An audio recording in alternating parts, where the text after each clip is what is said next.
Welcome to Uptime Spotlight, shining light on wind energy's brightest innovators. This is the progress powering tomorrow.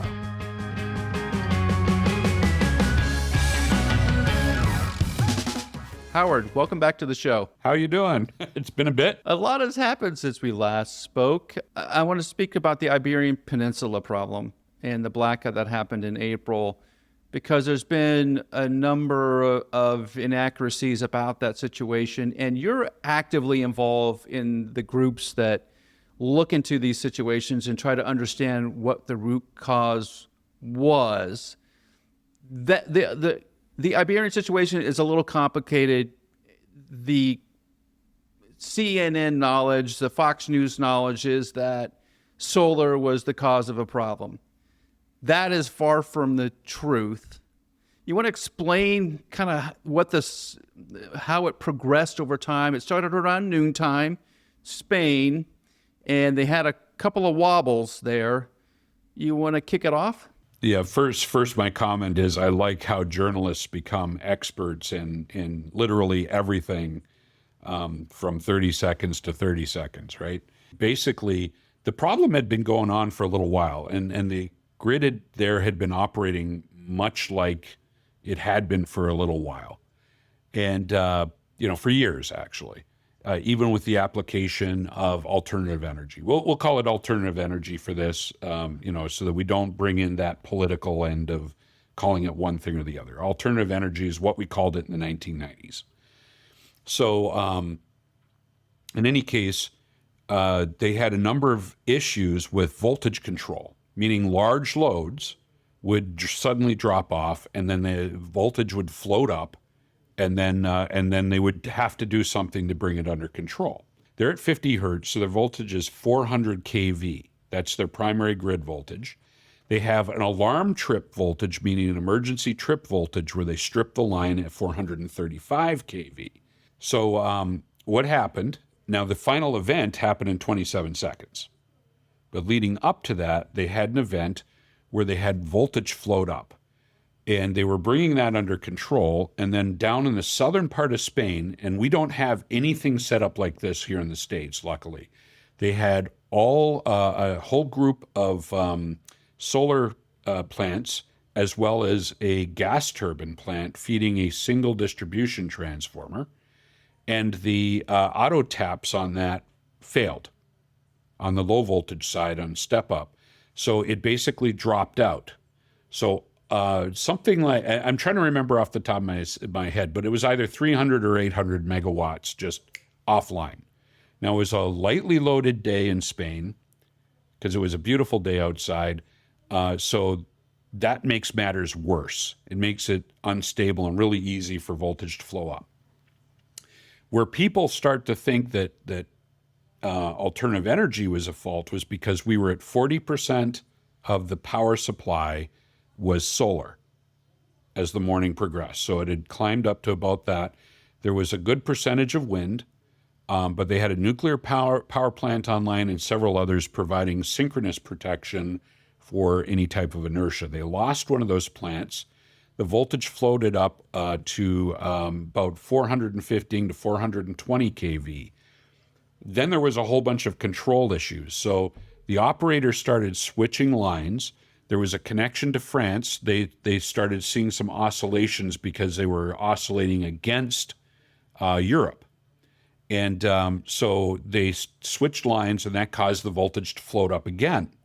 And they had none of the equipment, whether it was solar, wind, or even the synchronous power, was set to do VAR control, meaning set to do voltage control, to bring the voltage back down. It was all set up for frequency control, meaning that they wanted to control against it. Not the alternative energy. Those were set so that they did a straight, what's called power factor. So they were set to just put out exactly what they were supposed to put out. They were not there. They were not set to correct anything, even though they could have been.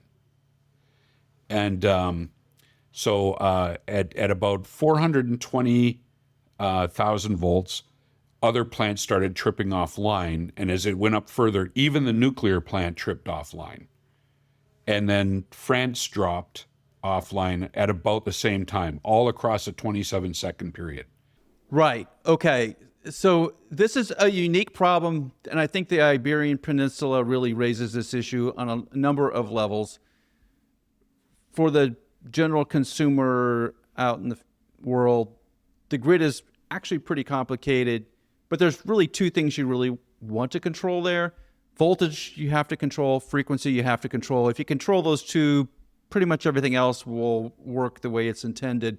If either one of those gets out of whack, there's safety protocols that go into place to protect the equipment, but there's also other pieces of equipment that are trying to bring it into regulation. When the regulation doesn't work the way it's supposed to, yes, you can get the voltage out of whack, you can get the frequency to go out of spec, and then clunk, clunk, clunk, everything starts to disconnect like what happened in Spain. My first question about that is, it's a complicated system and there's a lot of pieces connected to it. Who is checking in the US or in Europe or anywhere else? Who's checking that those control settings are in the right place, that are actually set per the requirements? Spain was talking about in some of their publications that the settings weren't set right. They were not properly set per code. Who's checking that?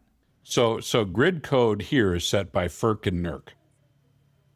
And it sounds like a curse word, a set of curse words, but FERC is the federal side, NERC is actually private. So they set the rules for safety, for power generation, you name it. So, and they set the code. Now, as an operator, you're supposed to be, the power generation side. They still, even here, have to do things to meet code. Okay. Is there anybody checking it? No. It's a site responsibility. Each area goes out and they forecast expectations. And then of course, within that expectation, you have a lot of companies and cities, municipalities that will all bid on how much energy they're going to consume, right? Et cetera, et cetera, et cetera. So everybody agrees to it, and then the operators have to determine the reliability and the availability of energy based upon certain conditions within that grid, like what plants are going to be in maintenance and everything else. And that's important because the actual generation companies can't talk to each other. They're not allowed. Okay, otherwise it could be considered collusion. So our own laws fight against us. The Iberian situation leads into some discussions what happens in America, because we're in America, and there have been a number of brownouts, blackouts. ERCOT has had a couple of situations where they've had sort of regional disconnects of a larger scale, like a cascading effect due to control systems that are not happy with one another. So one system knocks out another, and then everybody goes into safe mode, and there's just this sort of cascading disconnect that happens. Those events are a little scary to me, just because it feels like we're not talking to one another. And what you're saying is we're intentionally not talking to one another because we can't talk one power producer to another power producer. That's what the operator's for. So the grid operator is there to take all that information in. Most of it's run via software. What's been interesting is, say, ERCOT, because of the event that happened in 2021, what happened was everybody went back and looked at it and said, how can we fix it? It turns out that alternative energy was the way to stiffen the power system. So they've now made adjustments to how to take more advantage of the capabilities of wind and solar that they didn't have before, as well as all the new storage systems, including, of course, battery, which is the big buzzword now, right? BESS. So battery storage, in order to stiffen up the system. A year ago, there was a 16% possibility of a blackout throughout all of ERCOT. This year, it was 1%, even though we have a higher demand this year, and it had nothing to do with traditional systems. It had to do with wind, solar, and energy storage. Big discussion, data centers, right? As a matter of fact, we already decided at this meeting, we're not going to talk about wind storage, solar, and energy storage next year at PES. Now it's going to be Power Engineering Society, by the way, the ones who actually do that stuff, right? It's going to be all about data centers, because a data center is the most dangerous thing on the grid. So remember I mentioned, but somewhere between 300 and 800 megawatts dropped offline, and it caused an entire country to lose power. You have to remember these things are 500 megawatt to 1.5 gigawatts, which is, by the way, more than a DeLorean. And a data center doesn't, if it trips, it doesn't just gradually come down. It means you lose 500 to 1.5, like that, gone. Well, I think as most people are casual users of the electricity grid, they don't realize how much planning is done ahead of time. So there are 24-hour forecasts, and actually year-long forecasts. You're looking a year ahead in some cases of what the energy requirements are going to be. The daily forecast for tomorrow are the big ones. So you need to know how many generators to have ready and who's actually going to be there, and they got to commit, and all these different things have to happen. That is a really critical feature of the grid. You would think, I think most people would assume that there's just a bunch of coal-fired generation. There's a number of gas plants that are up and running. They're always spinning 24 hours a day. And then maybe a little bit of wind, a little bit of solar is thrown in there. But for the vast majority of it, that is not the case at all. Like, it's complicated. And as you have mentioned, it's planned. It's planned to some crazy detail. And putting something on the system that is megawatt size, okay, not so bad. Gigawatt size is a problem. Is a problem because that system is not designed to handle that. And yet we're going into this in the next year or two, or in kind of now, honestly, where we're going to put these big data center loads on this old system, which is looking 24 hours ahead. But as you pointed out, data centers can be on, data centers can be off.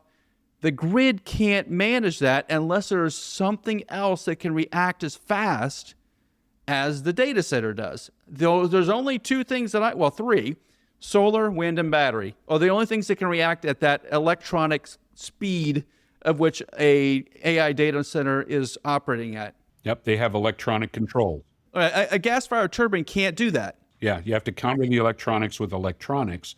And we actually need to have enough of it to counter what'll happen.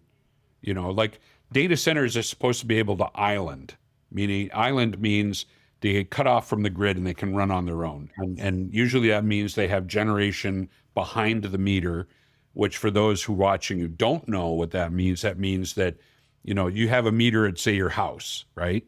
So that's what the utility looks at to decide how much you're going to pay.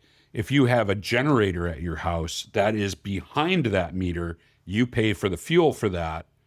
And if you're really lucky, you've negotiated something so you can put power back through your meter and reduce the amount of power you pay, right? So that meter is the deciding point. It's a point of common connection between, the grid, or in this case, we're talking about the local distribution part of the grid versus the grid, which is all those gigantic power lines that are going everywhere that can get as high as, I think we're at 750 kilovolts now for some of them, and we're talking about going to over 1 million to reduce the amount of copper needed. So, or whatever material we're going to use at that voltage. So the way that AI data centers are adding to the system in terms of load, the only way to counter that from a gas turbine standpoint or a coal standpoint or even a nuclear standpoint for that matter is you have to have these systems running 24/7 just in case Elon decides to turn on the switch. You would have to be burning gas pretty much all the time to get that rotating mass in those gas turbines to be able to do that. That is crazy expensive to do. That's why we deregulated in the 1990s. Exactly. So the issue gets down to, if we're going to have grid stability, you actually need wind, solar, and batteries to respond to those instantaneous changes that occur on a system that has gigawatt loads plugged into it randomly. And second, by the time, if you wanted to make a gas turbine world, like it sounds like the administration does at the minute, those gas turbines are burning fuel all the time, expensive fuel all the time. Your electricity rates to do that, if you have an AI data center in your area, you're going to be paying through the nose to keep that thing running. just so that Elon or Mark Zuckerberg can do their thing. Actually, it's worse than that. If you have a data center in your operating area, okay, which means a lot of states, right? Water and wastewater for the entire nation takes up less than 2% of the energy consumption, electrical energy consumption, okay, electric power.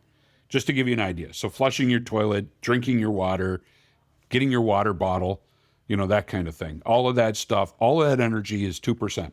We are right now at over 8% for data centers. By 2030, we're supposed to be at 15%. By 2040, we're supposed to be at 25% of all electricity produced. The utilities, all of the grid scale and everything else, the fastest they've ever had to build anything, other than some of the initial stuff, is 2% a year, 2 to 5% a year, okay, is what they're used to adding to the grid, adding power generation. In order to meet the demand, they have to double present conditions every other year. That's 50 to 100% growth per year, which nobody globally has ever done. We don't have the materials, we don't have the equipment, we don't have the people. So we don't have the skill set anymore. What does an efficient grid look like going forward, Howard?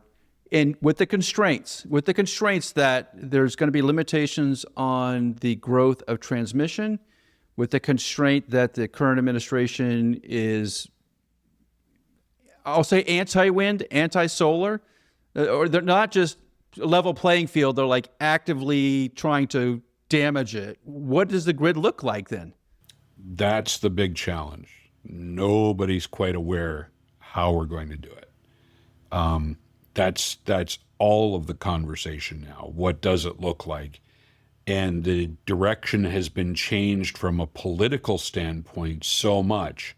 It's like going to a company and saying, we're going to change the direction of the company to 180 degrees. We're no longer going to build cars anymore.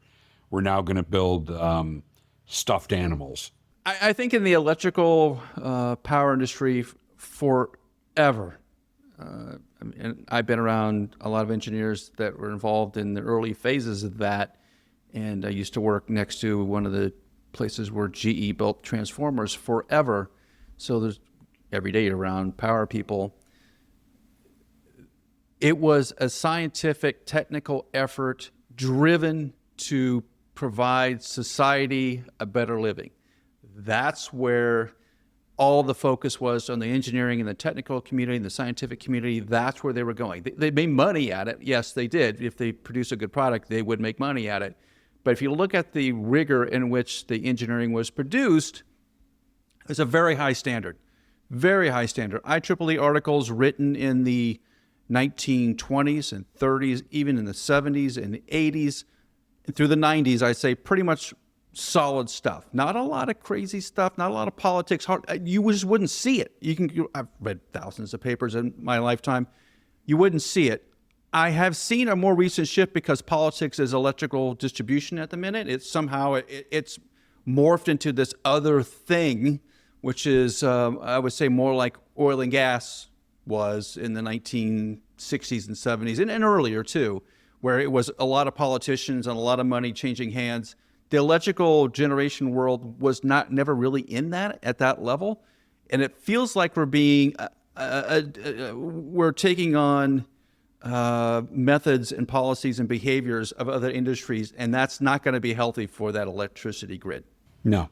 The stuff that has to happen is big, scary, long-term stuff, and it's and solutions are being developed. And don't get me wrong, not everything is horribly bad when they do what they're doing. We've seen some great innovations coming out, but they're not going anywhere because as soon as they come out, we change direction. We're trying to do something that takes decades based upon the political winds, which are every other week. Think about a topic that happened 2 weeks ago, and are they talking about it now? No. And it's just like the power generation stuff. As soon as they need a distraction again, then you'll hear something from either side. We need to get rid of this. We need to add, we need to, so the war is politicians and people without the background to make these decisions. When politics decides to get involved in infrastructure to the micromanaging detail, that's the problem, is they're micromanaging. And I blame 2020 for that. I really do. Because prior to 2020, I've been calling on the Hill because I was the Region 4 energy rep. So it's 10 Midwestern states. In 1993 through 1995, I was part of the discussion related to deregulation. I was not a fan of it for electrical power because we had nowhere to store anything. So it was like, we need time to deal with how it's going to occur, because the large power generation we have is not designed to do what we're about to make it do, which is turn off, varying load. You used to have a big generator, and then you had what was called spinning reserve. And the spinning reserve was there so that when you needed sudden power or you needed to absorb something, all of the bumps and grinds that we're trying to deal with now was sitting there, and you were just burning through fuel just to keep the thing turning. It wasn't actually doing anything other than turning. And, we survived it, but it ended up with what we warned about in 1994 from IEEE, which was the blackout in the Northeast in 2003. That was directly related. It was predicted that that would happen because we couldn't get the relays and controls in place to deal with it. So now we're heading down the path, and it's a much more serious issue. The demand growth is growing extremely fast. We were trying to hold back demand in the 1990s during all of this through the Energy Policy Act in 92, and dealing with demand side management was the big word. Remember, we were trying to do more energy efficiency, reduce demand so that we could use the power we had. Now we're saying you don't want to do the exact opposite. Use more and more power. Use it efficiently, but use more and more of it. And that's the big challenge. Howard, it's been a pleasure to have you back on the podcast. I really enjoy these discussions about the grid and about keeping renewables up and running and all the things that Motordoc and you are up to. And if you haven't followed Howard's LinkedIn page, you need to do that, Howard Penrose. But also, Howard, how do they get a hold of Motordoc? How do they get a you via the web? Motordoc.com, that's MOTORDOC.com, or LinkedIn. We watch both. We've added a lot of people recently, so yeah, it's easier to get a hold of myself or my people now. So that's basically it. That's probably the easiest way to do it. And if you want to see Howard rant on YouTube, how do you see that? How do you find you on YouTube? Oh, just look up Motordoc on YouTube. You'll see something having to do with Sasquatch, I'm sure. But I don't go by my own name on the internet. I go by usually Motordoc, which is a nickname I got in the Navy, by the way. It's from the captain of an aircraft carrier when I ran his motor repair shop. So it's been a lot of fun again. Yes, and your video series, Caffeine and Chaos, or is it Chaos and Caffeine, are brilliant.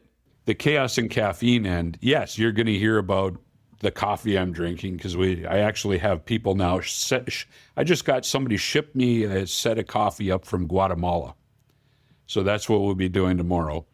I started with the veteran coffee and stuff like that. So of course, but so we'll talk about that and then I try to keep it down to 10 minutes, but knowing me, I like to talk. So sometimes I'll hit 30 minutes, but I try to keep it at a conversational level on stuff that's going on. So the next one I'll do will probably be the 6th one.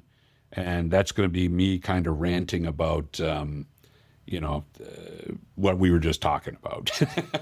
I did do one on the Iberian Peninsula. It's a little more, general public level stuff. So, that it wasn't this, and here's how, and here's why, and here's what the timeline looks like type thing. which I did, I think, along with Aerial Resupply Coffee, which was good stuff. Don't mean to sell him on here, but he's a lot of fun to follow on LinkedIn as well. Well, thanks, Howard, so much. We enjoy having you, and we'll talk to you soon. Absolutely. Thank you very much.